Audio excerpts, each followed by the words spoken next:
On y va? Oui. Impec.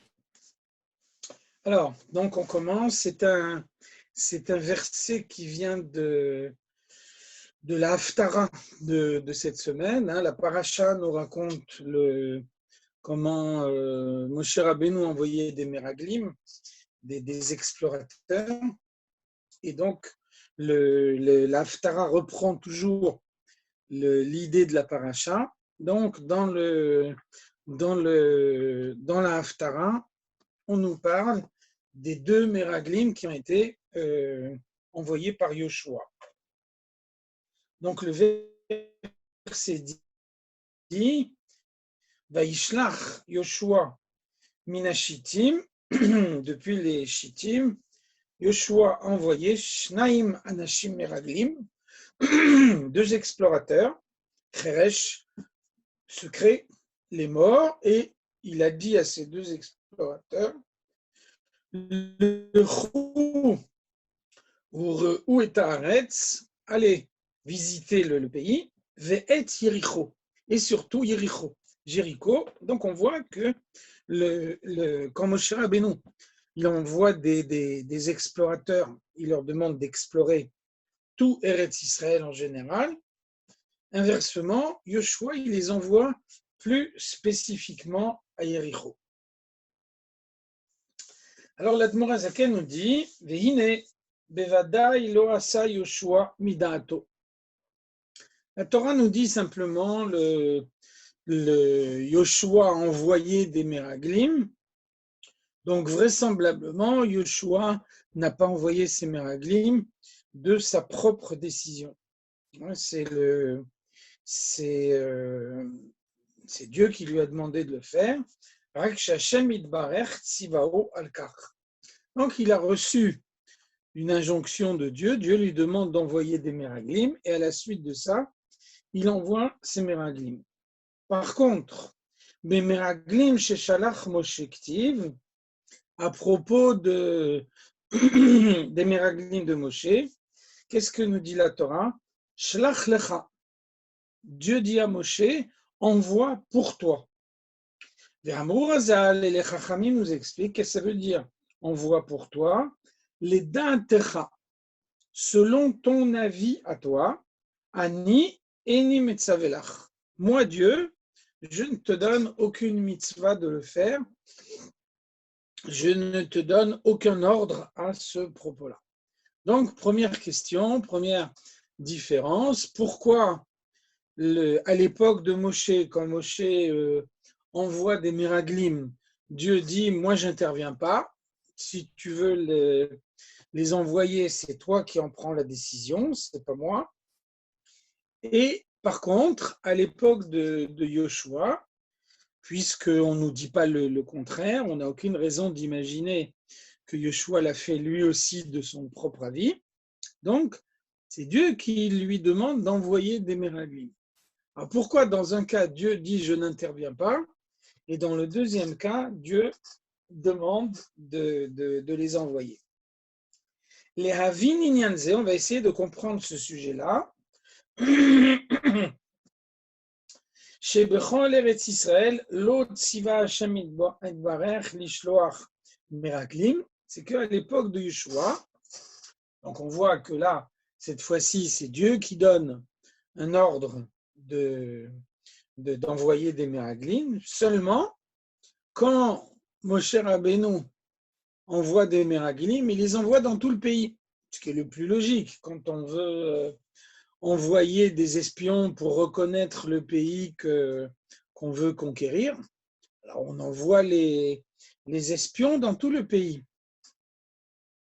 Yeshua, lui, il n'envoie pas ses Meraglim dans tout le pays, mais uniquement à Yericho. Et donc, la raison, Shehaïta Manoula chez l'Eretz Israël. Yericho était le verrou d'Eretz Israël. C'était la ville forte qui empêchait de rentrer en Eretz Israël. Et donc, Yeshua a compris que dès l'instant où on fait tomber Yericho, alors c'est tout le pays qui tombe. C'est pour ça que Yoshua envoie ses éclaireurs, ses explorateurs précisément à Yéricho. Moshe Kato, le verset nous dit V'Yéricho sogeret. Yéricho, c'est ce qui ferme le pays, comme un verrou. Et donc, chez Nitka le Louba, chez Haïta Klalut Eretz Israël. Finalement, les Miraglim ont pu se contenter de visiter Yéricho parce qu'il y avait à Yéricho la totalité d'Eretz Israël. ולהבין עניין זה, איך עניין זה הוא נמצא בכל ישראל שבבחינת יריחו שלו. Et donc, on a vu donc première question, la différence entre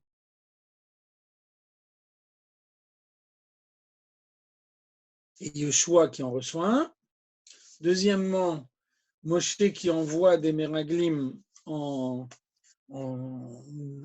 tout Eretz Israël et Yoshua qui les envoie uniquement à Yéricho.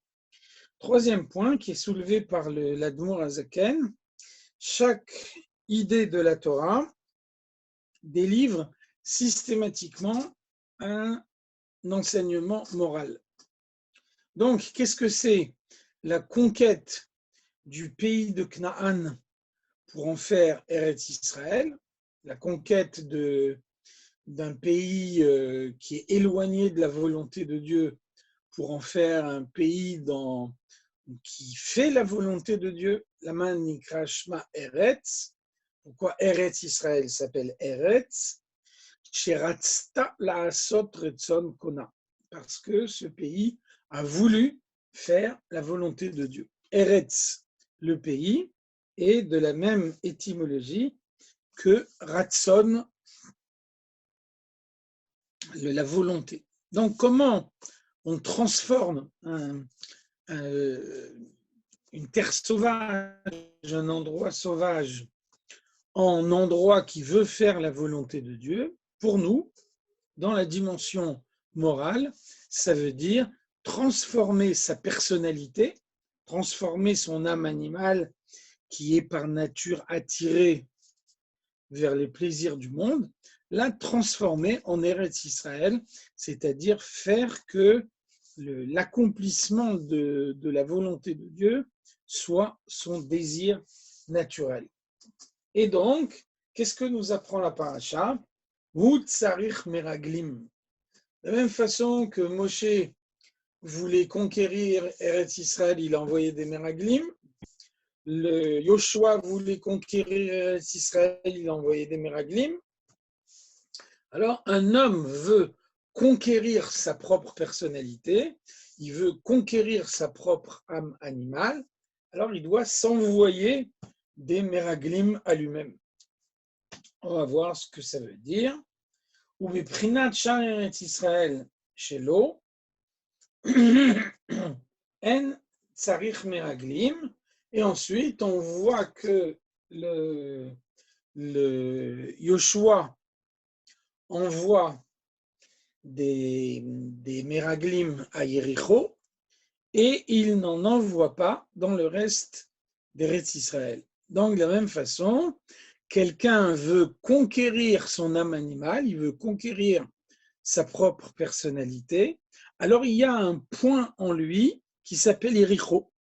Et c'est dans ce point qu'il doit envoyer des meraglim.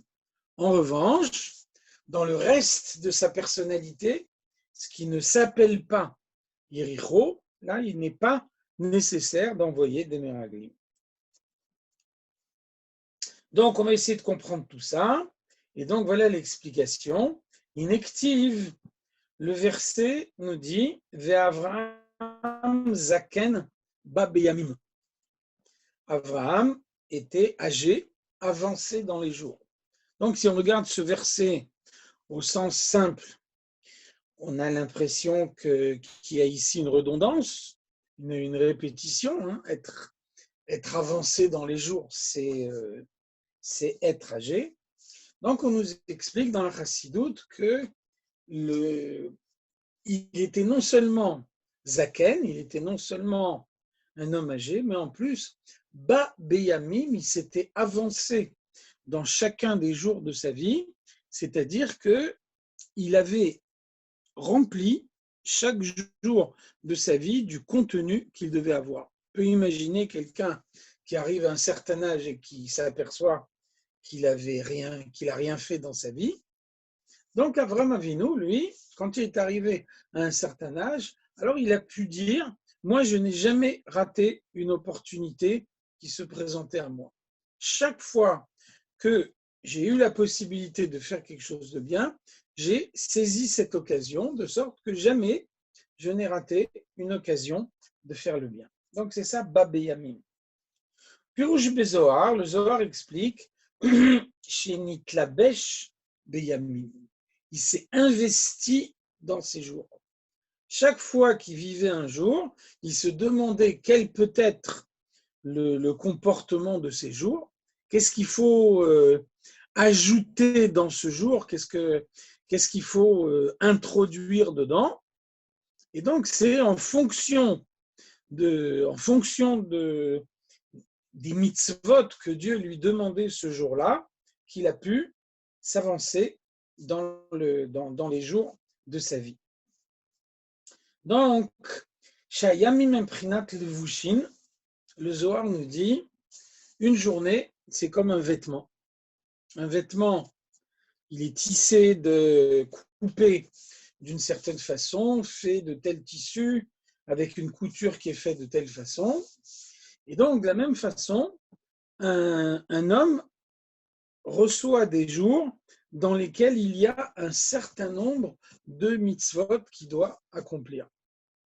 Lorsque un homme parvient à accomplir toutes les mitzvot qu'il doit accomplir ce jour-là, alors ce jour s'appelle levushin shlemin, un vêtement entier.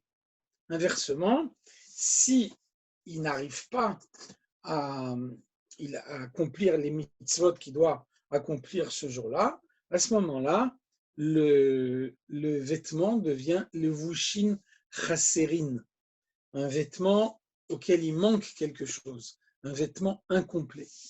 En tout cas, ce qu'on voit, c'est que on vit dans un monde qui est inscrit dans les dimensions du temps et de l'espace, et donc les mitzvot qu'on doit accomplir chaque jour et qui constituent le vêtement de chaque jour sont également inscrites dans le temps et dans l'espace. Ça veut dire qu'on ne peut pas dire j'ai pas fait telle mitzvah aujourd'hui, je la ferai demain. Si cette mitzvah appartient au vêtement d'aujourd'hui, alors elle n'a pas sa place dans le vêtement de demain. Même également, on voit dans la Chassidoute comment les deux dimensions, le temps et l'espace, sont toujours liées entre elles. Donc, si je dois faire la mitzvah à tel endroit, ça veut dire que je ne peux pas la faire dans un autre endroit. C'est précisément dans cet endroit-là que la mitzvah doit être accomplie pour apporter l'élévation à l'endroit qui a été désigné. Hanitan le Anshama, et donc ça veut dire qu'une Neshama, quand elle descend en bas dans le monde, elle reçoit un certain nombre de jours, à charge pour elle de transformer ces jours en vêtements. Nitan lo shnei chayav kfi ma shetzarich lelevushin, on va lui donner des années de vie dans un nombre qui correspond au nombre de vêtements dont sa neshama a besoin quand elle descend en bas dans ce monde. C'est pour ça que le verset nous dit Yamim Yutsaru. Donc, il y a un verset qui, dans Teilim, on dit Yamim Yutsaru velo echad baem. Donc, l'eau, ça s'écrit Lamed Vav pour lui, et on le lit l'eau Lamed Aleph, la négation. Donc, Yamim Yutsaru, des jours ont été créés.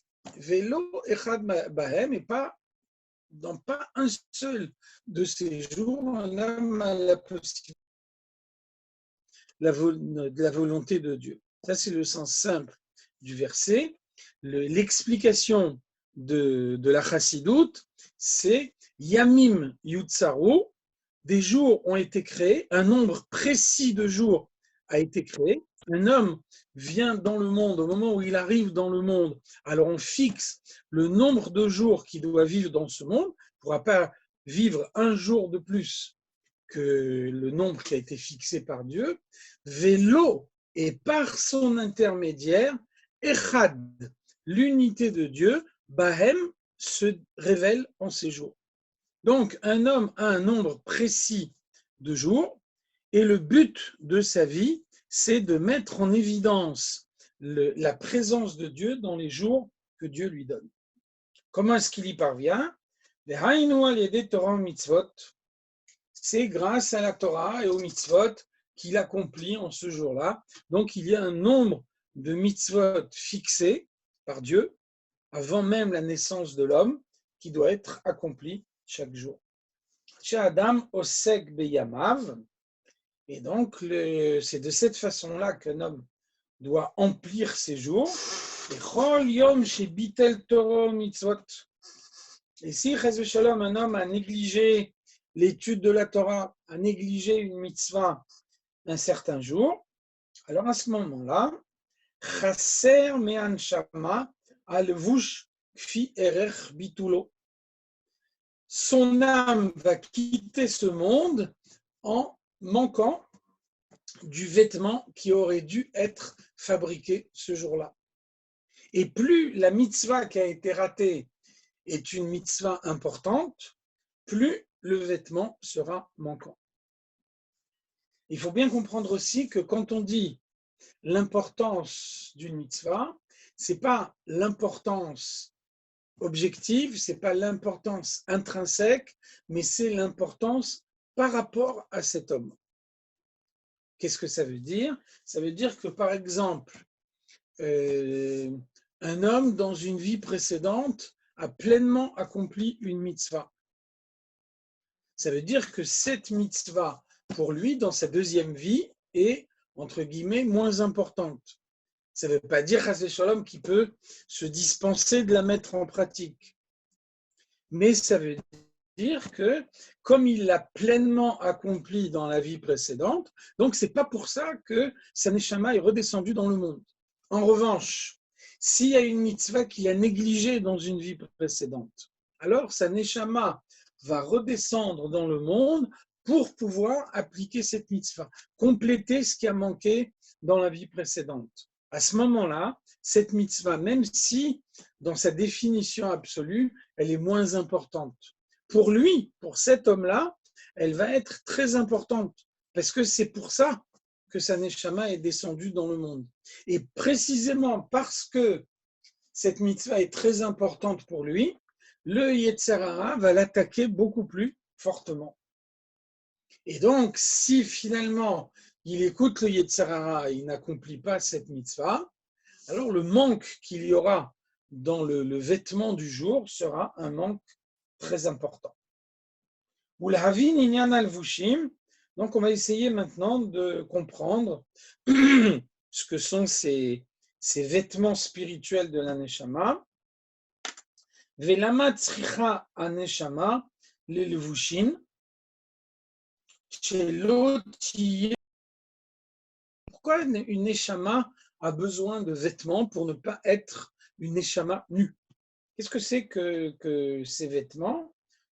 Plus globalement, la neshama est une partie de Dieu, chelek elokam ima'al mamash, une parcelle de Dieu qui n'est pas modifiée par son introduction dans le corps d'un juif. Donc, comment imaginer que la neshama reçoit l'élévation par des vêtements qu'on lui rajoute, alors que finalement, un vêtement, c'est quelque chose d'extérieur, c'est quelque chose de superficiel, alors que la neshama elle-même, elle est profonde, c'est une partie de Dieu. Vegam laman ichtav inyan ze batorah, Léodie et nous autres, pourquoi est-ce que la Torah a eu besoin de nous spécifier tout ça? En d'autres termes, quel est le message que la Torah nous délivre pour notre service de Dieu. Donc l'explication de tout ça est la suivante. Nous disons tous les jours dans la tfila, 2 fois par jour, à Shachrit et à Mincha, nous faisons la Kedusha et nous disons Nagdishach. Nous allons te sanctifier. Et le Chara nifla lomarken. C'est très surprenant, dit l'Admour Azaken, qu'on puisse employer une expression pareille. Qui a la Shemit Barar Sheu Kadosh ou Mekudash Beatzmo, il est clair que Dieu est saint, que Dieu possède la sainteté par lui-même, au-delà de tout ce que nous on peut lui rajouter. Et donc, qu'est-ce que ça veut dire? Nakdishach, nous allons te sanctifier, comme si Dieu avait besoin de notre sanctification, comme si en l'absence de notre sanctification, la sainteté de Dieu serait réduite. Qu'est-ce que ça veut dire?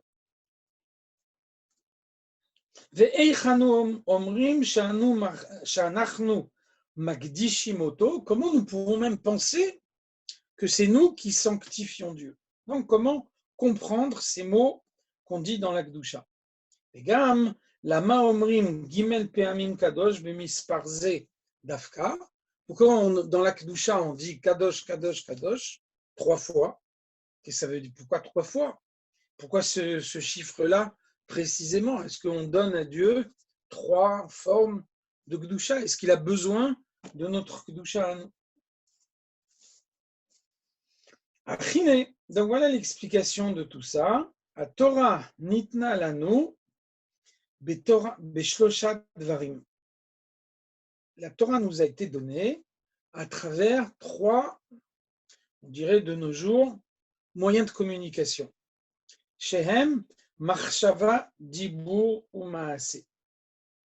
La Torah est donnée à travers la pensée, la parole et l'action. Ça veut dire que chaque mitzvah de la Torah a une dimension de pensée, une dimension de parole et une dimension d'action. La pensée, c'est la kavana.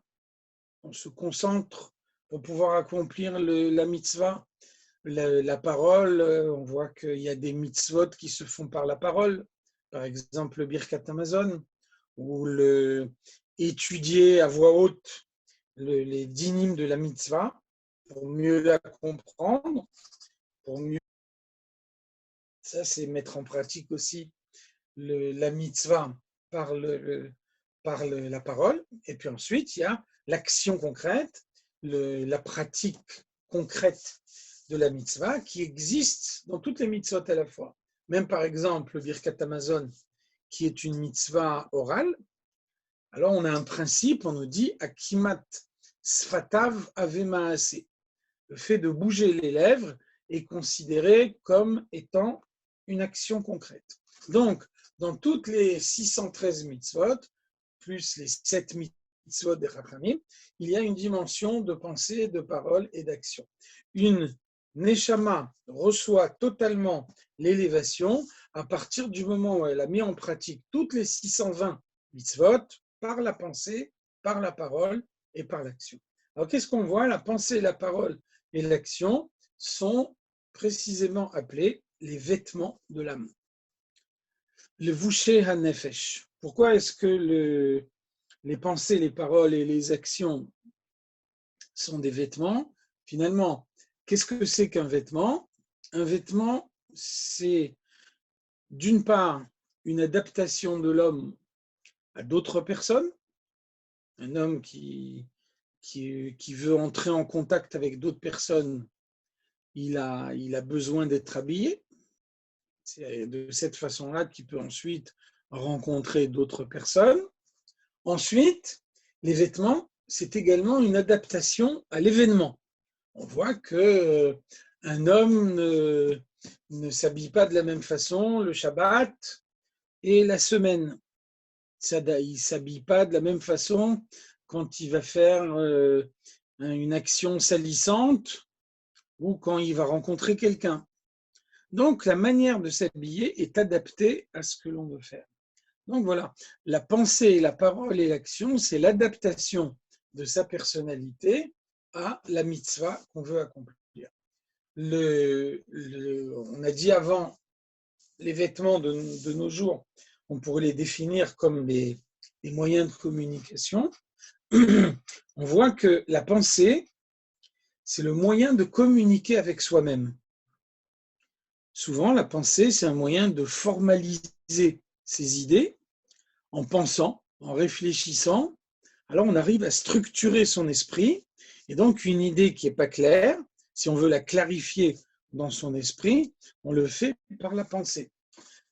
La parole, c'est le moyen de s'adresser à un interlocuteur. Mais on s'adresse à cet interlocuteur de façon éphémère. C'est-à-dire qu'il doit être présent au moment où la parole est prononcée pour pouvoir l'entendre et la comprendre. S'il entend cette parole, s'il vient 1 minute après que la parole soit prononcée, il n'entendra plus rien du tout. L'action, c'est un moyen de s'adresser à un interlocuteur de façon durable. C'est-à-dire, même lorsque l'interlocuteur est parti, l'action reste de façon définitive. Un peintre fait une peinture, le peintre meurt, sa peinture reste. Un compositeur fait une musique, le compositeur meurt, sa musique reste. On dit par exemple, on raconte que quand le Rabbi Rachab est venu à Paris, il a visité le musée du Louvre. Et donc, il a vu une certaine peinture au musée du Louvre. Et en voyant cette peinture, il a dit le peintre qui a fait cette peinture était borgne. Donc, on peut penser pourquoi le Rabbi Rachab a vu que le peintre était borgne, parce que quelqu'un qui est borgne ne voit pas la perspective de la même façon que quelqu'un qui a ses 2 yeux. Donc, il a su déceler dans la peinture figurative qui avait été faite quelqu'un qui n'a pas la notion du relief.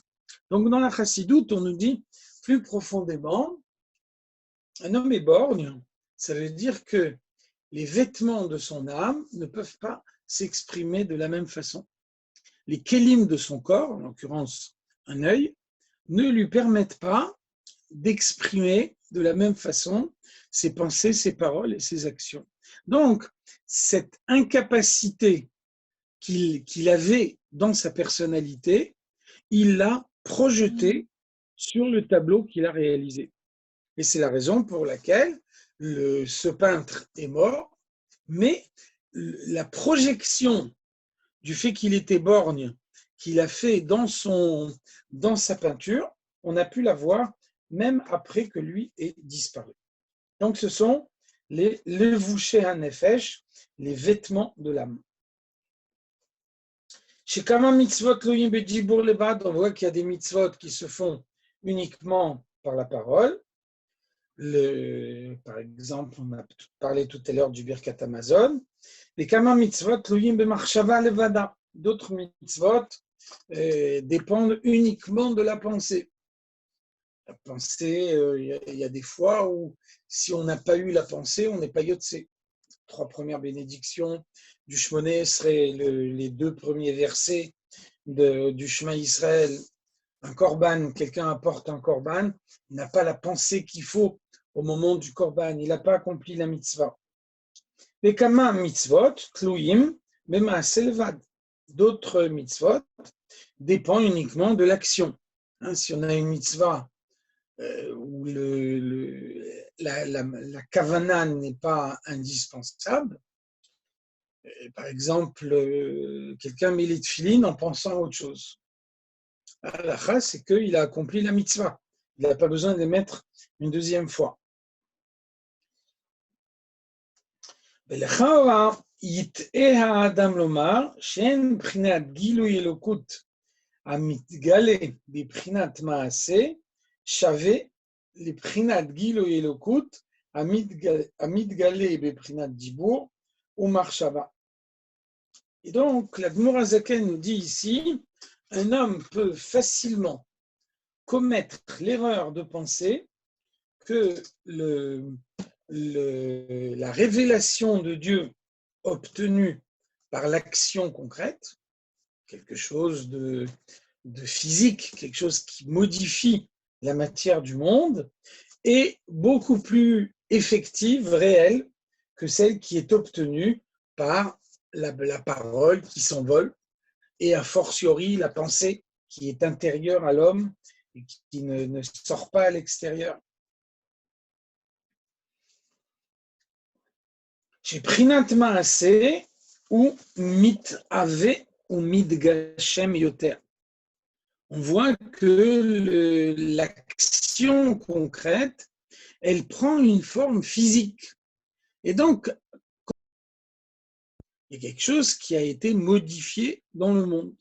Si l'action de l'homme est conforme à la volonté de Dieu, ça veut dire que la modification qui est intervenue dans le monde, elle est intervenue en fonction de la volonté de Dieu.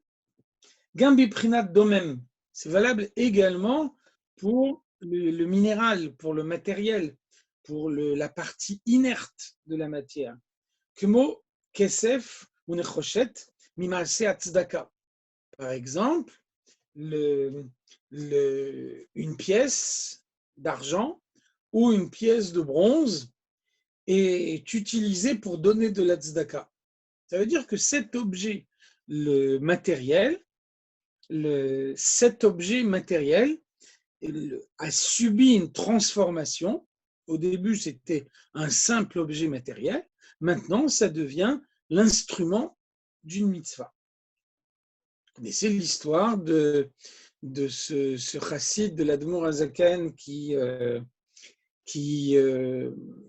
voulu apporter une somme de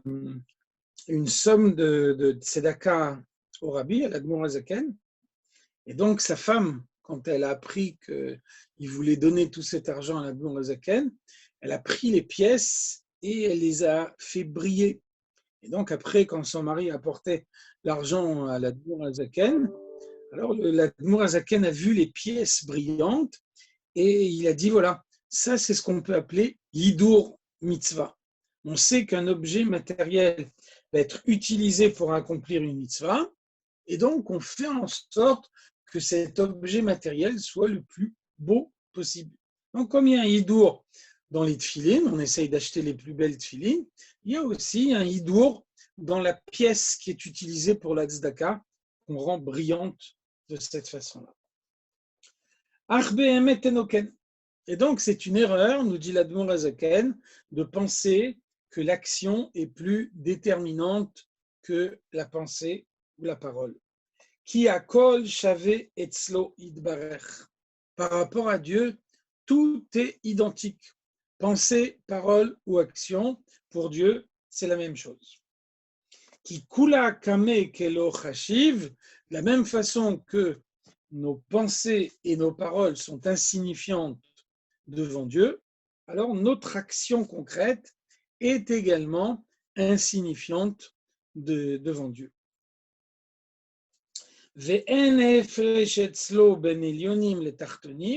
Pour Dieu, il n'y a aucune différence entre la partie la plus haute et la partie la plus basse de la création. Par rapport à Dieu, tout est identique. Par rapport à Dieu, tout est néant. Dieu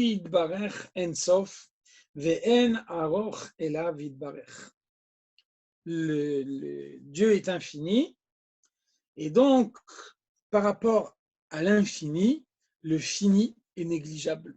Et finalement, on ne peut pas dire que le fini qui est minuscule est plus négligeable que le fini qui est immense par rapport à l'infini.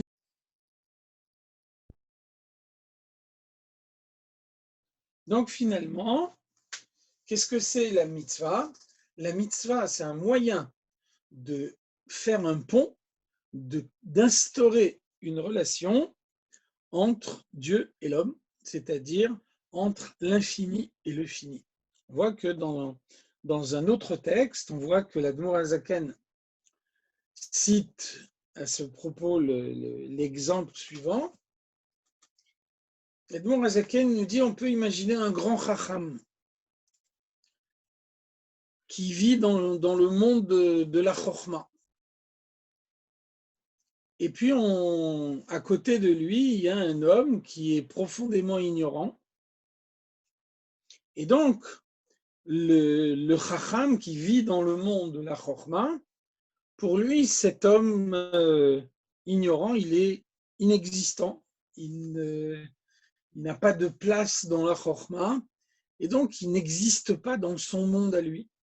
De même également, l'ignorant, c'est quelqu'un qui a conscience de sa petitesse et de la grandeur du chacham, et donc lui-même, il a l'impression de ne pas exister devant le chacham. Et donc finalement, voilà deux hommes qui vivent dans deux mondes parallèles dans lesquels il n'y a aucune interaction, aucun échange. Et puis un jour, le chacham demande à l'homme simple de lui rendre un service, d'aller faire une course pour lui. Alors finalement, cette course par elle-même, elle est rien, parce que le chacham aurait pu la faire lui-même. Et pourtant, on voit que quelque chose d'énorme s'est passé, c'est que le chacham s'est aperçu que l'homme simple existait, et l'homme simple s'est aperçu que le chacham existe. Et donc, eux qui vivaient dans deux mondes parallèles qui ne se rencontraient jamais, ils sont arrivés à instaurer une relation entre eux. Donc, de la même façon, Dieu est infini, l'homme est fini. A priori, la distance entre l'infini et le fini est tellement incommensurable qu'il n'y a aucune possibilité que Dieu et l'homme se rencontrent. Alors, comment la relation se crée? Par le fait que Dieu demande à l'homme d'accomplir une mitzvah. Cette mitzvah par elle-même, elle est rien, parce que Dieu n'a aucun besoin. Il ne faut surtout pas croire qu'en accomplissant la mitzvah, on satisfait un besoin de Dieu. Néanmoins, dès l'instant où cette mitzvah est accomplie, il y a une relation qui s'instaure entre Dieu et l'homme. Et à ce moment-là, l'homme a la possibilité de s'attacher à Dieu. C'est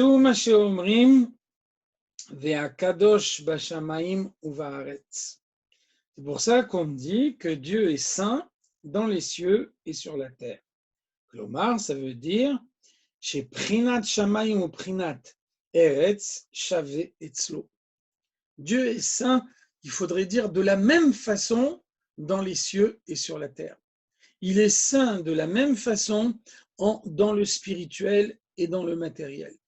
Donc, il ne faut pas faire l'erreur de penser que le spirituel est plus proche de Dieu que le matériel. Dieu est tellement séparé du spirituel et du matériel à la fois que par rapport à lui, les deux sont totalement identiques. Donc, c'est une idée importante. Vous voyez que toutes les religions des hommes, quel que soit le système socio-culturel auquel elles font référence, donc des religions qui ont été construites par les hommes et qui ne sont pas basées sur une révélation, donc à chaque fois, elles prennent comme idée de départ que le matériel est contradictoire à Dieu et qu'on ne peut trouver Dieu que dans le spirituel et qu'en conséquence, celui qui veut s'élever spirituellement doit nécessairement rejeter le matériel en s'enfermant dans un monastère ou en pratiquant l'ascétisme. Vous voyez que cette conception-là est totalement erronée parce que Dieu éloigné du spirituel qu'il est éloigné du matériel. Dieu est tellement grand, il est tellement éloigné de nous que par rapport à lui, le spirituel et le matériel sont strictement identiques. Et donc, nous avons la possibilité de nous attacher à lui uniquement parce qu'il a créé un pont entre l'infini et le fini pour nous permettre de nous attacher à lui. Kihu kadosh ou muvdal mehem, Dieu est saint, et vous savez que kadosh, au sens de la Torah, saint, ça veut dire séparé. Hein, un homme qui épouse une femme, qui donne des kiddushin à une femme, il lui dit Areat mekudeshetli, tu es sanctifié pour moi. Et donc, la Gemara nous dit, qu'est-ce que ça veut dire Areat mekudeshetli? Ça veut dire Areat asura lechol adam. Tu es interdite à tous les autres hommes. À partir de maintenant, tu deviens mon épouse et donc tu es mon épouse à moi, ça veut dire que tu es interdite, séparée de tous les autres hommes. Vous voyez comment la notion de Kedusha, c'est une notion de séparation. Donc c'est ça la réponse à la question sur Nagdishach, c'est ça l'affirmation selon laquelle Dieu est Kadosh. Quand on dit Dieu est Kadosh, on ne fait que constater l'incommensurable distance qu'il peut y avoir entre Dieu et nous. Bien que Dieu fait vivre toute la création, bien que Dieu conduise toute la création à l'existence, alors donc Dieu fait descendre la vitalité vers le monde et puis ensuite celle-ci remonte vers lui en permanence. Un mouvement de va-et-vient entre Dieu et la création. Les hommes accomplissent la volonté de Dieu dans le monde et en conséquence de l'action des hommes, la matière qui a été transformée s'élève vers Dieu et donc Dieu donne à ce moment-là une lumière qui permet de continuer la transformation de la matière. Vous voyez qu'il y a un échange permanent, une montée et une descente permanente, un mouvement permanent de va-et-vient qui fait que la matière du monde et le spirituel du monde, de la même façon, qui sont par nature séparés de Dieu, se transforment grâce à l'action de l'homme pour pouvoir utiliser ce matériel et ce spirituel, c'est-à-dire non seulement l'action concrète, mais aussi la parole et la pensée pour le service de Dieu. Et au fur et à mesure qu'on investit ces actions, ces paroles et ces pensées dans le service de Dieu, alors la matière du monde se transforme, la matière du monde qui est conçue pour voiler Dieu s'élève et elle met en évidence la présence de Dieu jusqu'au jour où le Mashiach viendra, où la matière du monde sera entièrement transformée et à ce moment-là, le monde deviendra la résidence de Dieu. Diralo yidbarech batartonim, Dieu va résider parmi les Amshachat achayut migdushato yidbarech naase aliade Israël. Donc finalement, on vient de constater deux mouvements en sens opposé. D'un côté, Dieu est kadosh, Dieu est séparé de la création. Dieu est plus haut que les choses du monde, sans relation avec le monde. D'un autre côté, Dieu donne sa vitalité au monde. Alors comment c'est possible? Comment est-ce que Dieu peut donner sa vitalité au monde alors qu'il est séparé du monde? Alors la réponse, c'est l'action des Juifs. Ce sont les Juifs qui créent une relation entre le monde et Dieu, et c'est grâce à cette relation que le monde continue à exister. Un peu à l'image d'un feu. Un feu, il est allumé avec du bois, et puis au moment où il se consume, le moyen de raviver la flamme, c'est de rajouter dedans du feu, c'est de rajouter dedans du bois, c'est-à-dire le bois qui a permis d'allumer le feu la première fois. Donc c'est ça le contrat d'association qu'il y a entre Dieu et la création. Dieu donne le bois du départ, c'est-à-dire qu'il crée le monde matériel, et ensuite les hommes amènent le bois de maintien de la flamme grâce à leur pratique des mitzvot.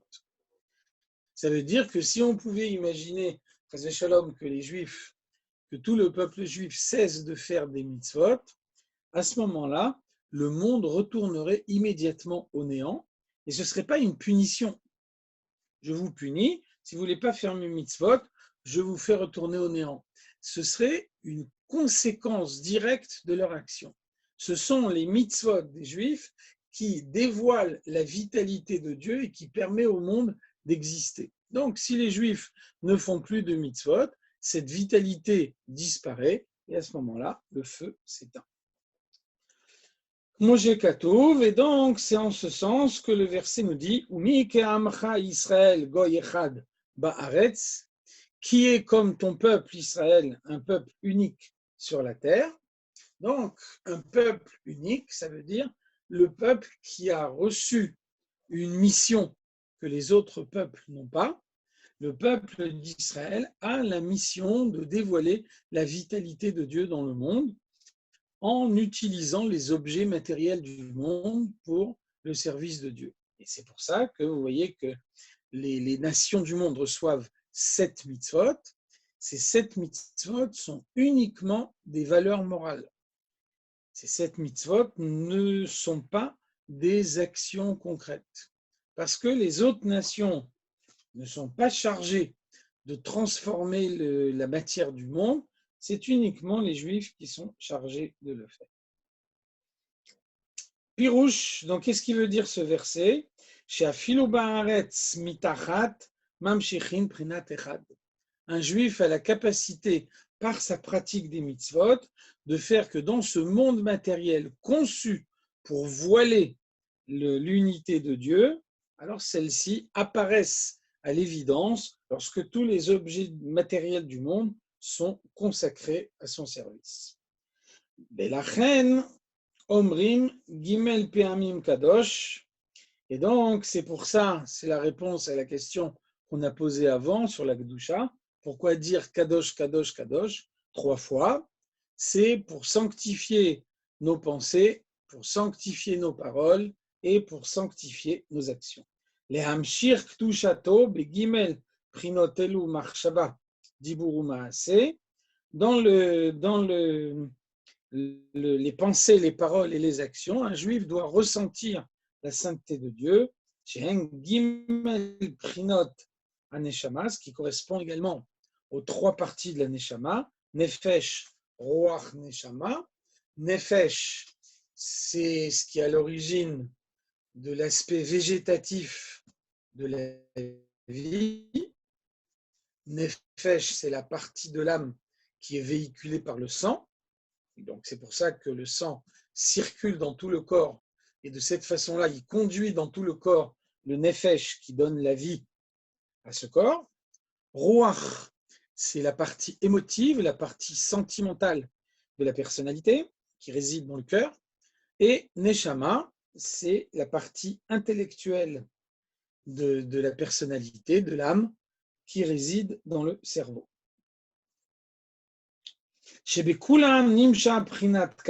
Donc dans toutes ces dimensions à la fois, pensée, parole et action d'une part, nefesh, ruach, neshama d'autre part, on ressent la kedusha de Dieu et on peut la dévoiler dans le monde. Dehainu, il y a des esek haTorah ou mitzvot, begimel prinot, et donc pour ça, il faut se consacrer à la Torah et aux mitzvot par ses pensées, par ses paroles et par ses actions. Prinat levushin le'anshama, c'est de cette façon-là qu'on arrive à tisser le vêtement de l'âme, celui dont l'âme a besoin ce jour-là, celui qui qui est constitué des mitzvot dont la neshama a besoin précisément ce jour-là, chez Tucha Leanot Miziv Ashrina, de façon à ce que la neshama, au bout de 120 ans, quand elle retourne là-haut, la neshama, entourée de tous ses vêtements, peut percevoir pleinement le reflet de la Shrina. Donc, c'est la réponse à la question qu'on a posée avant. La neshama est certes une partie de Dieu, ce qui est effectivement la plus haute élévation qu'on peut imaginer. Malgré tout, elle a besoin d'un vêtement pour pouvoir percevoir la Shrina, comme quelqu'un qui met des lunettes de soleil pour pouvoir regarder le soleil. Et donc, les vêtements qui permettent à cette neshama de supporter le dévoilement de la Shrina, ce sont les vêtements qu'elle tisse quand elle est en bas dans ce monde, à l'intérieur d'un corps physique, grâce aux mitzvot qu'elle accomplit chaque jour. Et donc, de cette façon-là, cette neshama, recouverte de tous les vêtements dont elle a besoin, elle s'inclut totalement dans l'unité de Dieu. Inversement, si cette âme arrive là-haut nue, dépourvue de ces vêtements spirituels qui sont tissés par les mitzvot qu'elle aurait dû accomplir en bas dans le monde, elle n'a plus la possibilité de s'unifier avec Dieu quand elle est là-haut, mais prinat nivra, parce qu'elle n'est finalement qu'une créature.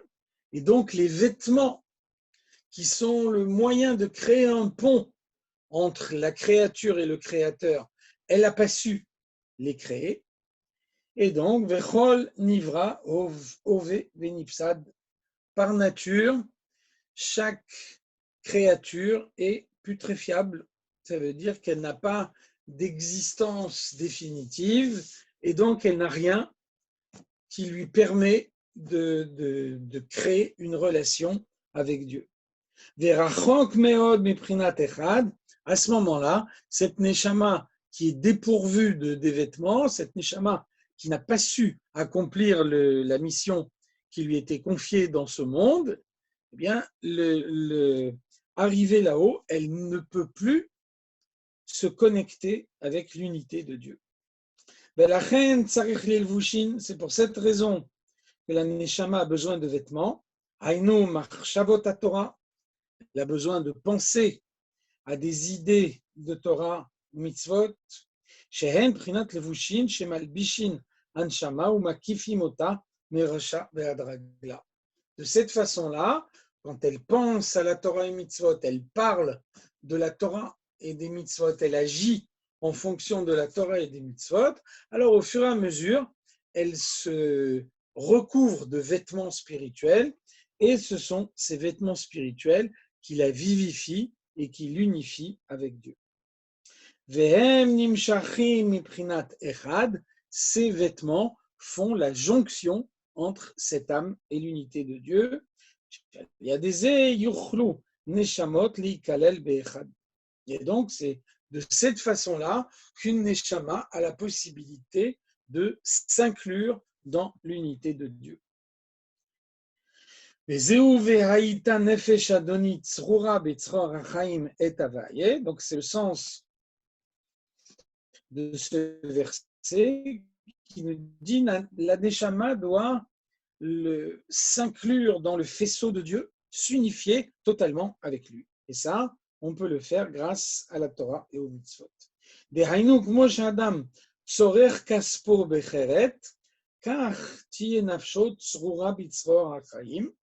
Donc, de la même façon que un homme taille son argent pour lui donner la forme qu'il veut lui donner, alors de la même façon, une âme s'inclut en prenant la forme de l'unité de Dieu, et c'est à ce moment-là que l'unité entre eux est une unité totale. Dehainu, chez Yakifenu, l'unité de Dieu l'entoure, Veyalbishenu, le vouche lui met un vêtement autour d'elle, V'itzror achayim, elle l'emplit de vitalité, leikalel be'echad et avaye, et c'est de cette façon-là que la Neshama peut s'unifier avec l'unité de Dieu et le faire corps avec Dieu et créer le pont, la relation entre l'âme créée, l'âme limitée et Dieu qui est infini au-delà de toute proportion. Voilà, c'est la fin de ce paragraphe. On va s'arrêter là pour aujourd'hui.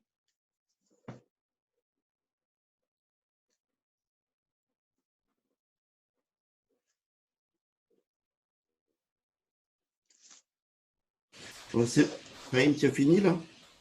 Oui. D'accord. Il n'y a pas de questions? Il y a des questions ou il n'y a pas de questions?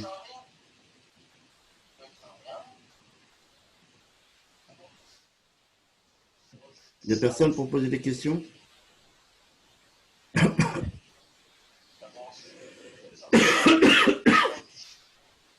Bon, a priori, c'est bon. Merci beaucoup, Chaim. Bonne soirée. Avec plaisir. Merci. Des bonnes nouvelles. D'accord. Okay.